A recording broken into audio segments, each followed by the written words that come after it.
Welcome back, everybody. You got Will and Iman here from the Block Runner MetaZone, Rowie and MScribe, and today we got some crypto slam. Crypto slammings? Yeah. Ordinal Takeover. Here we go.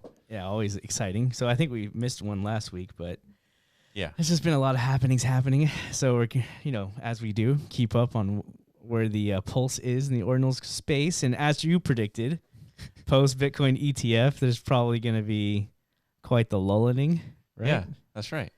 And yeah, as Crypto Slam represents here, we are, I would say, officially in like a lull, right? Yeah. If Ethereum is ahead of Bitcoin, it's official. Yeah, which is in these recent months, I guess, is rare, right? Bitcoin has typically been on top because, all the exciting innovations are emerging from the ordinal space. But as we said, like a few weeks ago with this whole like fungible token madness, where like there's a new one every single week, we were getting exhausted, and we were assuming at some point the market would also get exhausted. And they did. And you guys did. Because meme coin madness can only go so far, right? Yeah, how many meme coins can you have before it's like, you know what, I'm done? Yeah, meme narratives can only, it can only expand to a certain, like, reach. Threshold. Correct. And I think we tipped that whatever, and now it's like, okay, ETFs are behind us, so Bitcoin's a sleeper again. Yeah. We got a few months until the halvening. That's so right. It's like, now what do we do? Even at the halvening, nothing's going to happen to Bitcoin. Probably not. It's going to take like 2 to 3 months. It's like, oh, wait a minute, Bitcoin's cool again. And then we see 70K Bitcoin in like 3 months after that. Correct. Yeah, really something it's something that is being built within this Ordinals ecosystem is going to have to really penetrate into like the mainstream zeitgeist. And there's a lot of potential candidates here, rare sats, non-arbitrary tokens potentially, DMT stuff, bitmap metaverse finally actually becoming interesting. Yeah.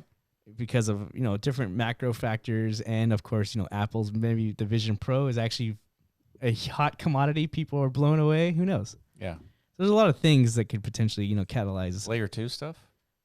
Is that not? Do you think that's going to reach like the mainstream? Like, yeah. Once Bitcoin halts in like $1,000 per transaction, it's like, wait a minute. Yeah. We need Bitcoin layer 2. It's like, wait a minute. There's 50 of them.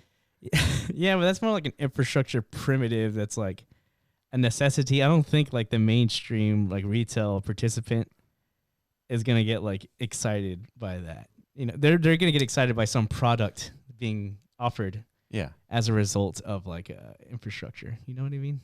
Well, Ordinals, rare set. Rare sats. Matic took off like crazy, right? Yes, but and there was no product there. Other than the token itself. Well, the products were being built on Ethereum, right? Which were very successful. NFTs were like, dude, I like. Oh, these things. I see what you're saying. Because they like those things on Polygon, Matic went up. Basically, or because people like these new crypto native products. Yeah. The necessity of L2 is just inevitable, and it's not like retail like drove. I see. You know what I mean? Yeah, good point. That's my thesis. Okay. Let's move on. All right. So in the last 24 hours, Bitcoin's number 2. Last 7 days, it's Ethereum, Solana, and Bitcoin.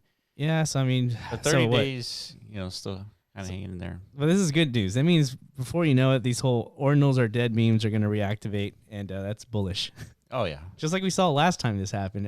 Literally everyone was like, ha, see you Bitcoin losers. Yeah. Who cares about Bitcoin? Yeah, we told you Ordinals was going to go away. Yeah. And then while they were all talking shit on Twitter, we were building the new stuff, like the bitmap stuff. That's right. And, before you knew it, Ordinals were on top again. Yeah. So it's going to happen again, lads. Just don't worry. Yeah. RSync Meta Protocol is on Magic Eden. We got 8,000 owners, 21,000 supply. Yeah. Total volume is pretty high, 186 Bitcoin. The floor keeps going up, dude. People seem to really be gravitating towards this. We made a video a few days about it when it broke out. We did.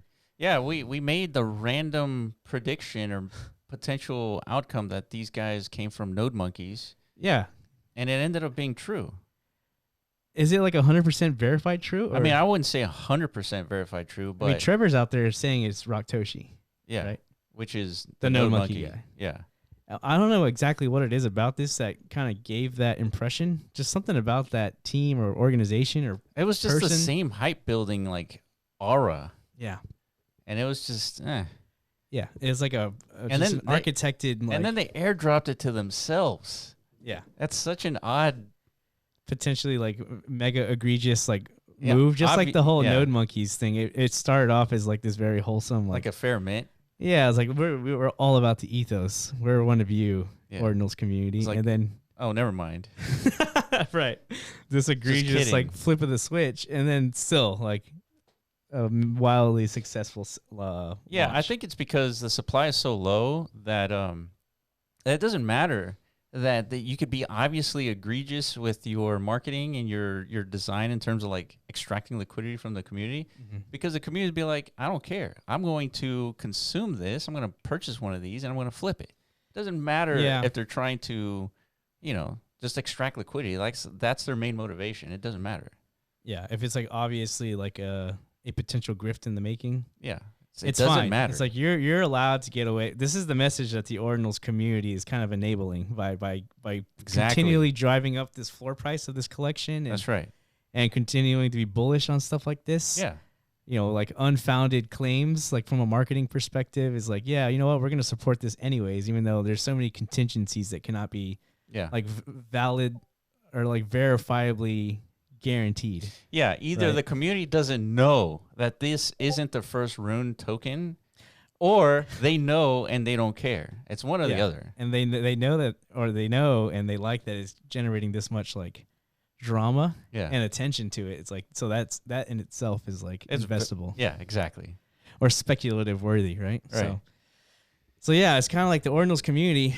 I mean, there's no point in even like saying it. You're kind of like setting a precedent for more actors like this to kind of come in and just repeat these types of once this is done, the same group of people are going to come up with the other thing. Yeah. And people are going to buy it up again.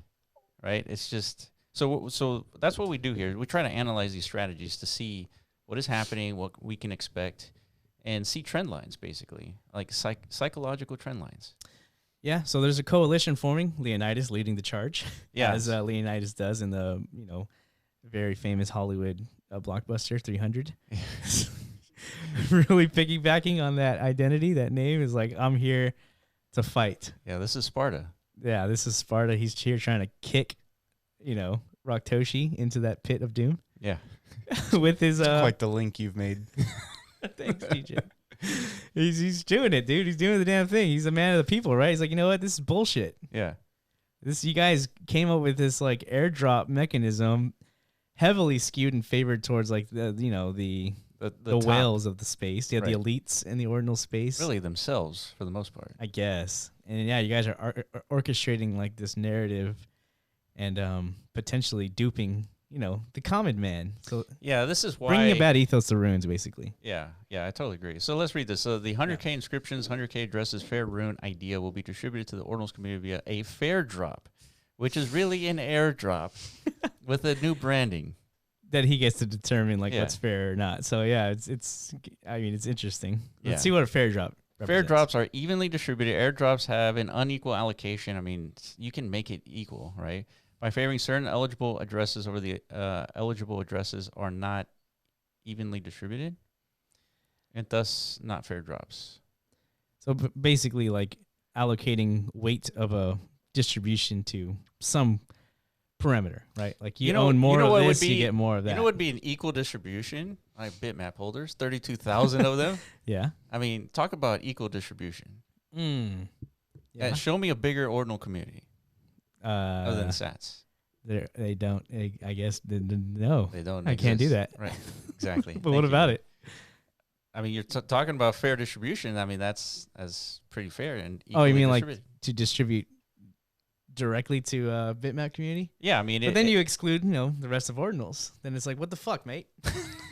That's my point. You can't equally distribute unless you're doing it to every ordinal holder. Okay, all right, let's read on. Maybe this makes more sense down here. Fair drops are inclusive. Airdrops that intentionally exclude particular individuals or groups inside of the target group by using other specific eligibility criteria are not inclusive and thus not fair drop. Fair drops are transparent. Airdrops that are organized privately and have perverse incentives for insiders to front run are not transparent. Okay, I mean... Fair drops are verifiable. Airdrops that don't publish their eligibility algorithm are the source or that source eligibility criteria from off-chain data, resulting in someone not being able to independently produce that same list. And then airdrops that have an eligibility algorithm that was easily anticipated in game by farmers prior to the snapshot moment are not unpredictable and thus not fair. Okay, so basically he's outlining like the historical use of airdrops like throughout, not just related to Bitcoin, just ARSIC and such. This has like been prevalently like utilized on Ethereum. I mean, you can't airdrop to everybody. You can't. Now, you can do a block drop, right? Yeah. So that's for another discussion, to everybody, literally. Uh-huh. But you can't do an airdrop to everybody. Yeah. You can't. You cannot. That's correct. You could do something like where anybody and everybody can kind of like do some act to, I guess, claim a token, a la like Sam Altman and WorldCoin. All you have to do is like Show me your eyeball. present your retina, please. Prove you're human, and then now you get like a token. Yeah. Now we have like a fairly distributed. Yeah, because typically a lot of people have eyeballs. Oh God! Imagine if you didn't, dude. That would suck. Yeah, I mean, that happens, Iman. I know. That's what I mean. Does that make them not human if they can't present retina? That's a good point. Yeah, that's obviously not true. Anyways, that's a whole different like side topic. The point is, So like, that's not even fair, right? yeah, I mean, it's really hard to come up with fair and stuff, but I get it. I get the motivation to try and like combat what ARSIC is doing with like a much more communal, like broader reaching, I guess, distribution mechanism for potentially something that can be recognized as like, this is the representation of the rune's ethos, right? We don't want it to be ARSIC, right? Like all the fucking wells of Ordinals just dominate the ARSIC space. I mean, the rune space. Right. I don't know. So anyways. All right, moving on. Fucking runes, dude. Yeah. I'm starting to like, ew. Yeah. Like runes are becoming yucky. But let's see what Jake has to say about this. All right. Around the halvening, miners will be competing to mine the 4th ever epic sat, and degens will be competing to etch the first runes. Bitcoin is Casey's shitcoin casino. Yeah. The thing that he didn't want, right? If I remember exactly. correctly? Yeah. Yeah. So you would think Casey Rodarmor is like, I mean, he's a human and he has eyes and Oh, yeah. he's on Twitter. Right. I'm sure he's aware of like all the shit that is kind of like galvanizing around this rune deployment, right? So he's kind of like, I mean, he's contributed to building it up. yeah, it's like, dude, we have plenty of the community, the ecosystem is doing a fair job of creating their own like fungible token standards and such, you know. Okay, yeah. And then there's Atomicals, which is not Ordinals, and OP they return. do use OP return. So it's like it already satisfies your whole. Same as pipe. Yeah, same as pipe. It's like, why not just navigate the community toward in that direction? Yeah, why not?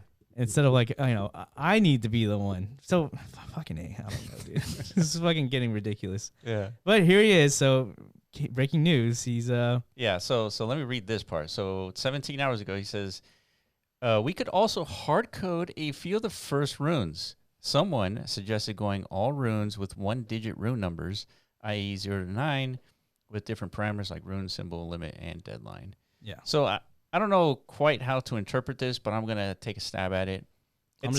Go ahead. I think what he's trying to do is trying to avoid the quote-unquote first rune. Yeah. And just like enable multiple runes at launch or something. Basically, like, yeah, because we all know it's the happening block, right? Correct. 840,000. Like that's whenever everybody's going to be competing for the first rune etch, the first deployment, essentially. Correct. Who's going to be the official Ordi of runes? Right. So it's like that's going to be a madhouse, and R6 already kind of like building this narrative and this hype around all that, and people are predicting like a mania of other distribution mechanisms pre-runes to follow. And to avoid that from happening and like the potential disaster that could ensue. Yeah. You can eliminate this. You could just fucking snipe this narrative in one clean blow. Just, you know what? I'm going to do it. Dude, if I were Casey, I would be doing this exactly thing. Yeah. Well, it sounds like he is potentially doing exactly that. So, yeah, like this is exactly why, like potentially the whole RSIC narrative is already like dead in the water. Yeah, but who cares, right? They're going to spin it. It's like, all right, fuck. We're not first, but we're second. Yeah. We're one of the early ones. We're the first community. We're the rune. first community rune that was mined Right. on Bitcoin. We're the first non-hard-coded rune, you know? Yeah. Like, you could always spin a narrative out of anything and, like, get the community to be like, you know what? Yeah. I like this new spin. It's back bias Yeah. at its finest. Yeah, I agree. All right, moving on. Magic Eden, potential airdrop of their own token happening based off of points. Points? Yeah. So. Yeah, we've seen this happen before. Yeah. With Rarible and such. And Blur. Blur, a lot of people anticipated OpenSea to one day do something like this, but they never did. No way, dude. They're going public. Or Well, they wanted to. I don't know if they will.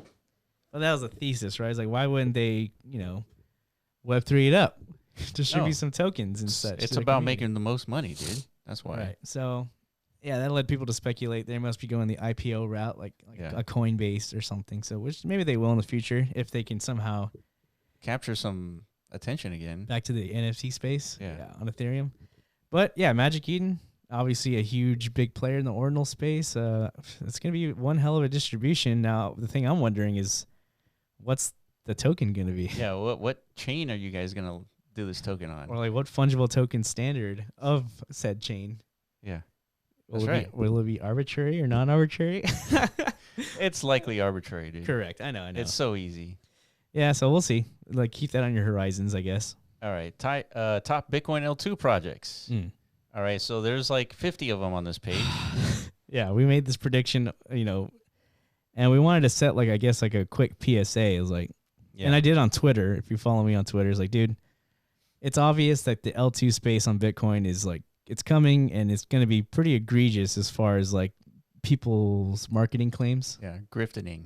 Yeah. Like they're going to come in saying all the important buzzwords, ZK this, roll up that. AI. Yeah. AI somehow involved. Fucking, everything. Yeah. They're going to impress you with all these big words, this tech that nobody really understands. Mm-hmm. And they're going to promise you, we're going to be the one that like fixes Bitcoin. Mm-hmm. And it's happening before our eyes. Satoshi VM, probably the most obvious and the most egregious of them all. Yeah. Is a decentralized Bitcoin ZK rollup layer 2 solution that is compatible with the Ethereum virtual machine ecosystem using native BTC as gas. It aims to bridge the gap between Bitcoin and Ethereum networks, enabling the Bitcoin ecosystem to issue assets and develop applications. Yeah. I don't know if they've ever heard of stacks, dude. Right. That's the thing. So there's a little bit of drama. A lot of bit of drama around this because it got a ton of attention. Pretty much every major crypto influencer was out there promoting this. Yeah. So there's like some obvious red flags, I guess, that we saw. Yeah, we saw their Twitter account, and it was spun up about a month ago or something like that. And then the first tweet had it went crazy ham. Yeah. It was like more retweets than likes. Yeah, and thousands. We're talking about thousands. So it's inconceivable. Like some random entity just hits the market and gets that kind of gravity and attention that quickly. And usually when you see stuff like this, it's evidence of look at that, December 2023, 160,000 followers. Yeah, it's evidence of some sort of like industry collusion, industry architecture, and this is a pattern that if you've been in the crypto space long enough, you've recognized this pattern as well. Yeah, like we could spot this like fucking. We don't even have to like really look that deep. Like we see it right away, and we're like, oh man, this is so obvious. Look at this. Like their first tweets have thousands of likes. Yeah, that doesn't happen. And then you start to see like, okay, you go on Twitter, who's actually talking about this, and who's actually doing the quote tweets and retweets. Oh, there's some of the biggest like influencers with the largest follower accounts in all of crypto. Yeah. I wonder like what inspired them to want to actually like do this. And then you start to figure out, and you follow the wallets. It's like, oh, they're getting tokens. Yeah. That makes a lot of sense. No, right? They're just dropping alpha. Right. Right? Yeah. So yeah, this is like, that's why we don't talk about this kind of stuff, because it's a waste of time. It's not interesting. Yeah, this isn't this is the stuff that people should be warning all of us about. Like, when, these are the actors that aren't actually about the space and like building on Bitcoin and solving problems. They're more like they see an opportunity, they need to come in and they need to deploy the most obvious narrative of all time and attract people who don't have as much experience to be able to like, do the due diligence necessary to look past like the smoke and mirrors, basically. Right. And this is a very prevalent problem throughout all of crypto and Web3. Yeah. And we're seeing it happening on Bitcoin, which I'm sure makes Maxis like Yeah. cry all over the planet. It's like, I can't believe my precious money is like, it's being soiled to this degree, But you know what? Every money is going to get soiled anyways, right? That's how it works. It's money. Yeah, so that's about it. Just be careful out there, guys. And this drama for Satoshi VM specifically is literally unfolding as we speak. Yeah, so we struggle with this a little bit because, I debate with Iman offline pretty consistently about this stuff, this pattern that happens consistently. Yeah. And is this pattern really an involvement of people who understand the pattern? They're like, I don't care. Because there's so much attention here, I can make money, so I'm just going to buy the token or whatever, participate in whatever they're doing, so I can flip it. Quick right? flip, yeah. But your argument is it's likely that nobody understands this. Well, the majority of people don't actually know, like, this is an egregious, like, orchestration. Yeah. Like, an architected, like, ruse, really. Right. Again, because these are clever marketers. They are. They intentionally design these narratives, and they throw these big words at your face, and these nice graphics and these nice, infographics, and, it looks highly technical. It's like, there's no way this can fail. Yeah. Right. And the majority of people cannot do the due diligence. They don't want to do the due diligence because it's difficult. Yeah, that's right. It's hard to actually like figure out what are the legitimacy of these claims. Right. Yeah. Yeah. And like if we could, we would do like individual due diligence on all of these layer 2s to try and like provide that service to you guys. But we just cannot do that. Yeah. Right. We can't. All we could do is like equip you guys with this what we're doing right now. Is like, just be wary, be cognizant that these actors are out there, and there are going to be more of them, especially when the bull market heats up. Yeah. And man, I guess I don't want to say this is obvious to us, but I mean, if you look at least beyond the layer, beyond the Twitter layer, you can quickly discover that these have the best intentions. Yeah. Right. I would say so. All right, so here's a tweet kind of going over all the scam accusations amongst each other. I mean, so they're just slinging around. So another news, Karma being airdropped to track holders, to on-chain monkey holders. What else? Karma is what again? Oh, this is the on-chain monkey. Yeah, this is the on-chain monkey token. Yeah, so this took us by surprise because they're going all in on Tap ecosystem. For obvious reasons, I guess. Like, if you're going to do a token airdrop distribution, like, it's got to be done through Tap, right? Yeah, it has to be.